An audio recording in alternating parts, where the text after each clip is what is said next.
we are back for Overanalyzing House of the Dragon with part 23 of why Rhaenyra's Blacks faced off against Aegon's Greens. Forces have been working against Rhaenys, Daemon, and Rhaenyra, and growing tensions have led to this year, according to Maester Gildain. It is the year of the Red Spring, the year where Laena died, Laenor died, and Aemond lost an eye. But more deaths are on the horizon, and so let's continue. To prevent further conflict and put an end to these vile rumors and base calumnies, King Viserys further decreed that Queen Alicent and her sons would return with him to court, whilst Princess Rhaenyra confined herself to Dragonstone with her sons.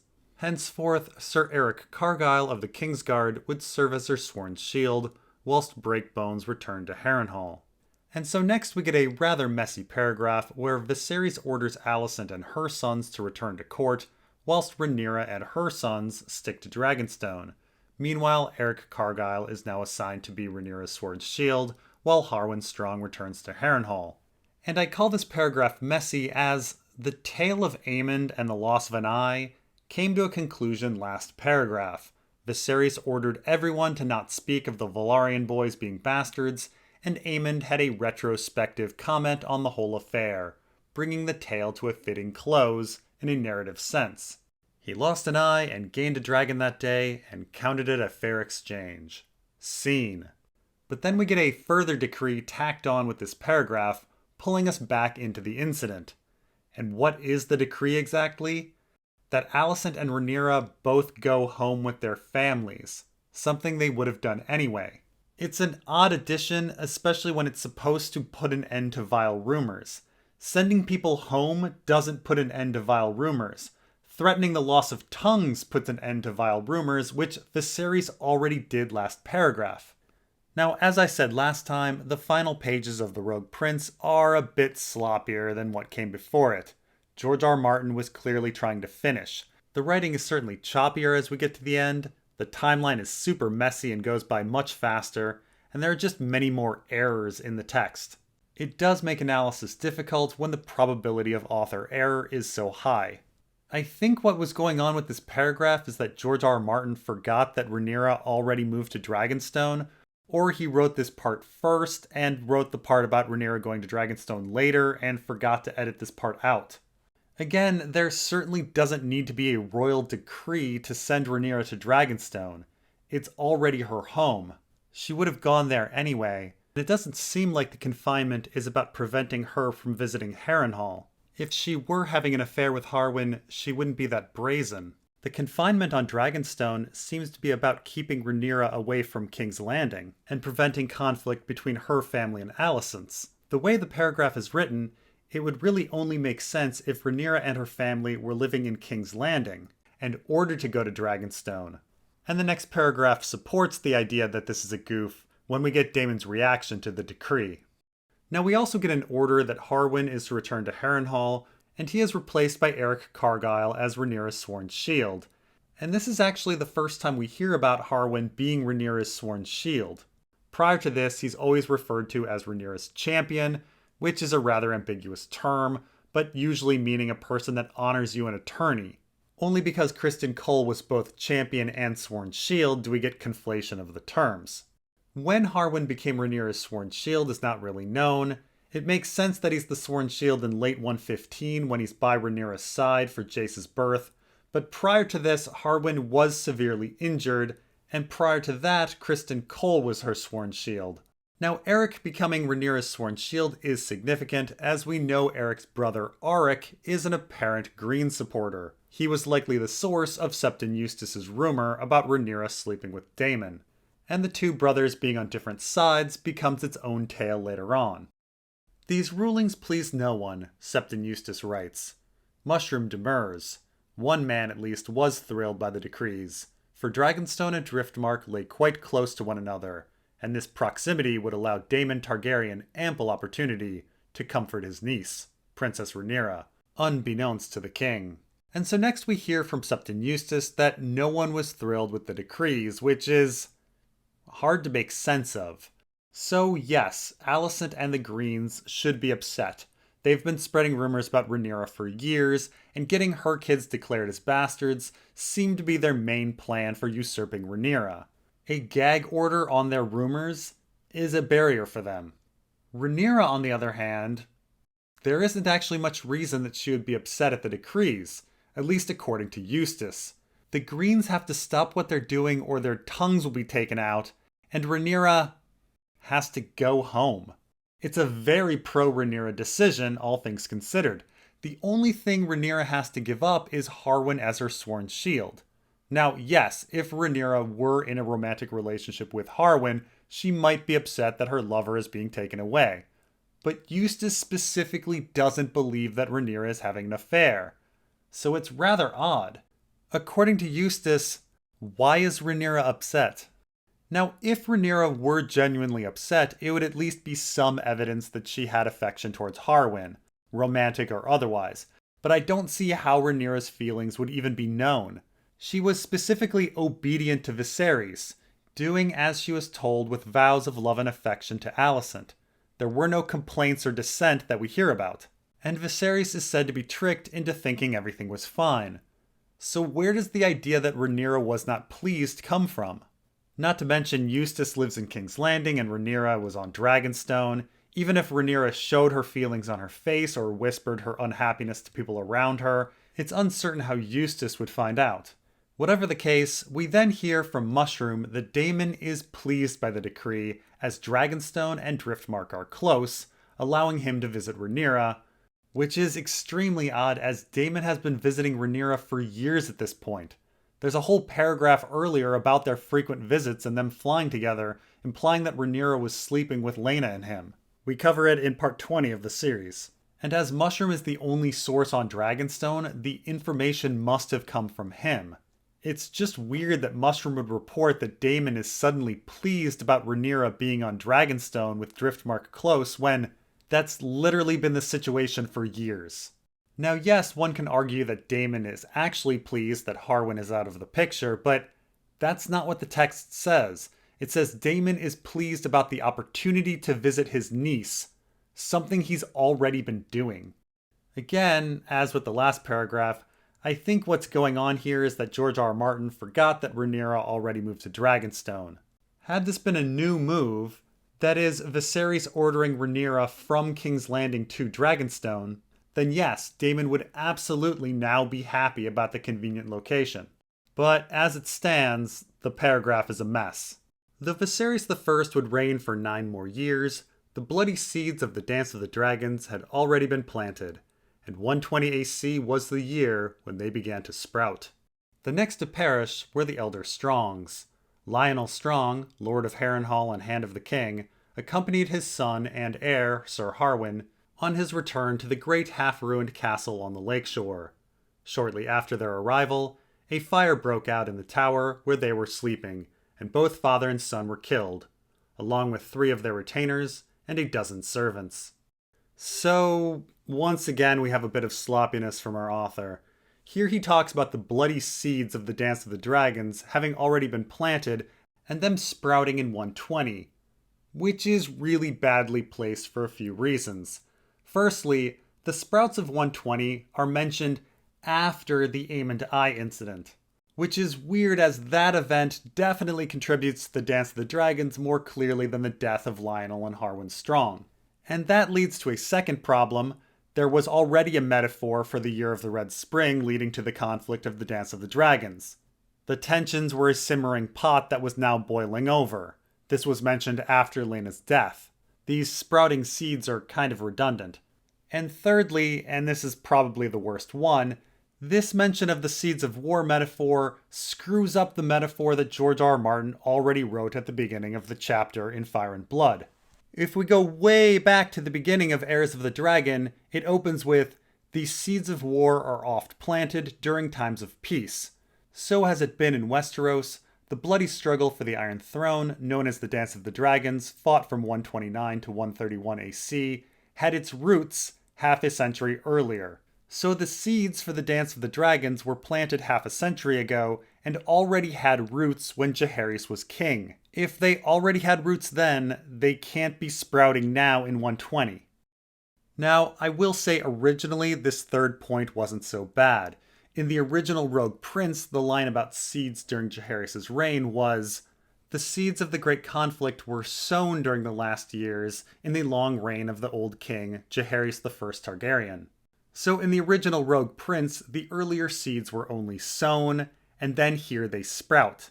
But when things were shifted around and edited for Fire and Blood, the line gets changed with the addition of roots. And so the metaphor no longer works. We have seeds with roots, which means they've already sprouted, and then they sprout again. Anyway, this brings us to the final deaths of the Year of the Red Spring, those of Lyonel and Harwin Strong, who die suspiciously in a fire, shortly after arriving. And so next we get into the mystery of the Harrenhal fire. The cause of the fire was never determined. Some put it down to simple mischance, whilst others muttered that Black Heron's seat was cursed and brought only doom to any man who held it. Many suspected the blaze was set intentionally. Mushrooms suggest that the sea snake was behind it, as an act of vengeance against the man who had cuckolded his son. Septon Eustace, more plausibly, suspects Prince Daemon, removing a rival for Princess Rhaenyra's affections. Others have put forth the notion that Larys Clubfoot might have been responsible. With his father and elder brother dead, Larys Strong became the Lord of Harrenhal.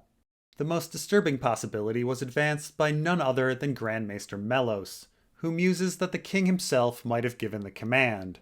If Viserys had come to accept that the rumors about the parentage of Rhaenyra's children were true, he might well have wished to remove the man who had dishonored his daughter, lest he somehow reveal the bastardy of her sons. Were that so, Lyonel Strong's death was an unfortunate accident, for his lordship's decision to see his son back to Harrenhal had been unforeseen. So the mystery of the Harrenhal fire is a tough nut to crack. It's heavily suggested that this was a murder, and yet none of the possibilities listed really make much sense. They tell us far more about the accusers than anything else. Let's start with the first tale, Mushroom claiming that Corlys Velaryon did it, with the motive of killing the man who cuckolded his son. And this tale, frankly, has no merit to it.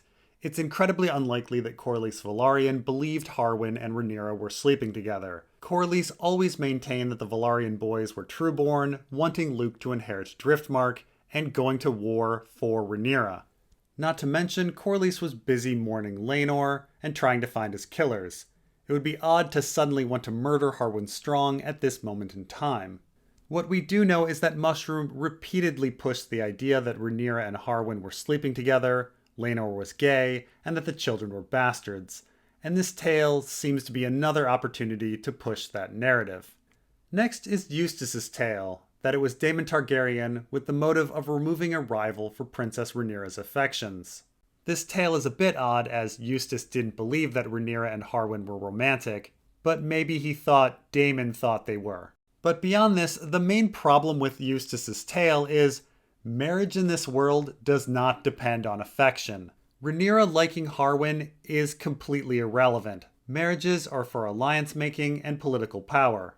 Daemon is a Targaryen prince, has a dragon, and has Targaryen blood for future offspring.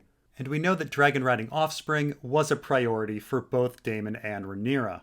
Harwin is the heir to Harrenhal whose father is Hand, but he appears to already support Rhaenyra.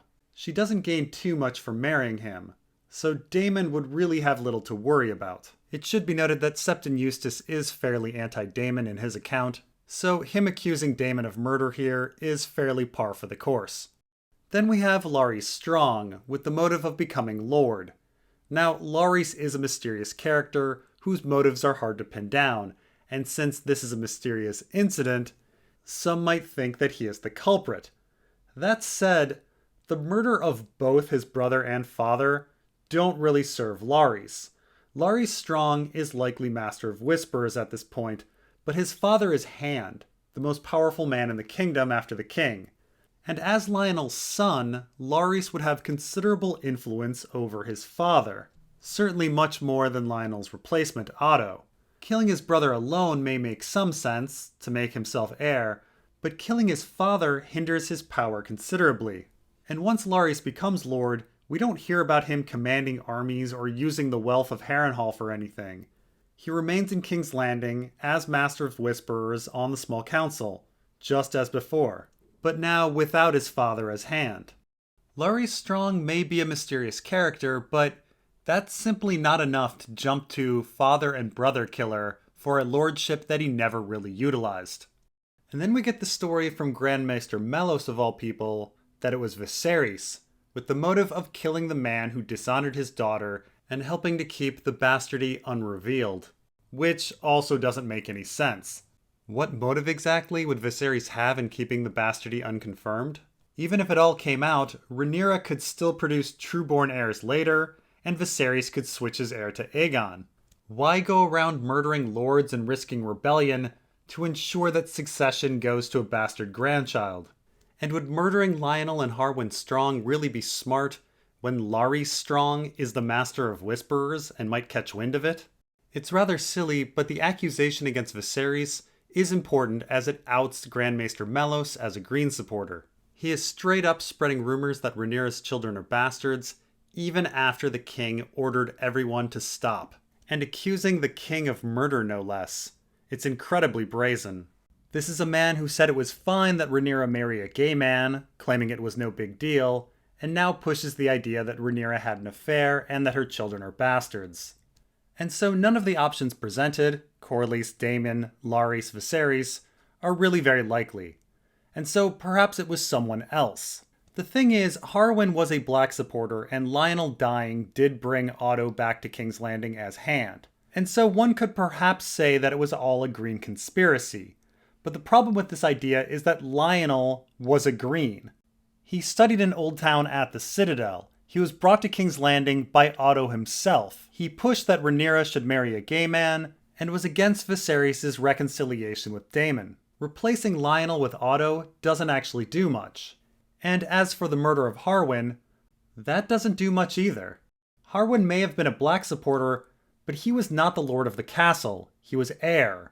Lyonel was lord. He's the one that controlled Harrenhal's armies and wealth. Not to mention, one would think that killing Lyonel and Harwin would bring the wrath of Larys. But the Greens never worry about him and keep him in power. There's just no obvious gain from the double murder. And so, while we'll never know for sure, I would say the most probable cause for the fire is an accident. At the end of the day, there is no clear motive for any individual to kill off Harwin and Lyonel at this time, especially the two together. As far as we know, Lyonel was a Green supporter and Harwin a black supporter, which makes the murder of both of them odd. Not to mention, this is a world of poisons and assassins. Those methods are much more reliable and accurate than a big fire. What probably happened is that Lyonel and Harwin returned to chambers at Harrenhal that hadn't been used in some time, and perhaps the chimney in one of those chambers had not been cleaned and led to a fire. It would make much more sense than the other options. Lord Strong had been the king's hand, and Viserys had come to rely upon his strength and counsel. His grace had reached the age of 43, and had grown quite stout. He no longer had a young man's vigor, and was afflicted by gout, aching joints, back pain, and a tightness in his chest that came and went, and oft left him red-faced and short of breath. The governance of the realm was a daunting task. The king needed a strong, capable hand to shoulder some of his burdens. Briefly, he considered sending for Princess Rhaenyra. Who better to rule with him than the daughter he meant to succeed him on the Iron Throne? But that would have meant bringing the princess and her sons back to King's Landing, where more conflict with the queen and her own brood would have been inevitable. He considered his brother as well, until he recalled Prince Daemon's previous stints on the small council. Grand Maester Mellos suggested bringing in some younger man, and put forward several names. But his grace chose familiarity, and recalled to court Sir Otto Hightower, the Queen's father, who had filled the office before for both Viserys and the Old King. And so next we find that Viserys is remarkably unhealthy for his age, which makes us wonder if he's being poisoned. Then again, his parents were brother and sister, and his grandparents were brother and sister, and his great-grandparents were cousins, and his great-great-grandparents were brother and sister, so he might just have a genetic disorder. Supposedly because of his condition, he needs a strong hand to rule the kingdom. And so we get a deceptive little paragraph where Viserys is trying to choose a new hand, with him considering and recalling things, the influence of the small council being hidden as much as possible. Viserys first wants Rhaenyra, the heir, to be hand. the heir being hand is a common thing in Targaryen history, but then Viserys is faced with a potential conflict with Alicent. Clearly someone on the small council brought this bit up. Then Viserys wants Daemon, his brother, to be hand. Again, a sibling being hand is common in Targaryen history. But then he recalls Daemon's stints on the small council. Again, clearly someone on the small council reminded Viserys of this. Then Grand Maester Mellos suggests younger men, that is, inexperienced men, when we're specifically told that Viserys wants a strong hand, only for Viserys to choose Otto Hightower. Now, quite significantly, the choosing of Otto Hightower as hand is a mirror of Viserys' choice of Alicent Hightower as wife. In both situations, Viserys needed to make a decision and has presented a bad choice by the Maester, that is, an individual that is far too young for the position. And so Viserys chooses someone older to fill the spot, who happens to be a Hightower. Before, it was Grand Maester Runketer pushing the 12-year-old Lena Velaryon, with Viserys instead choosing Alicent. Now it's Grand Maester Mellos pushing a younger hand, with Viserys instead choosing Otto. And it's amazing how little has changed since then. Here Viserys relies on his hand to essentially govern the realm, deferring most decisions to him. And back then, Viserys is described as weak-willed, relying on counselors. And of course, back then, though Princess Rhaenyra had been proclaimed her father's successor, there were many in the realm, at court and beyond it, who still hoped that Viserys might father a male heir. And still today, forces continue to scheme against Rhaenyra to replace her with a male heir. And this is a good place to stop. We will continue on with the marriage of Rhaenyra and Daemon in part 24. Thanks for watching, and we'll see you next time.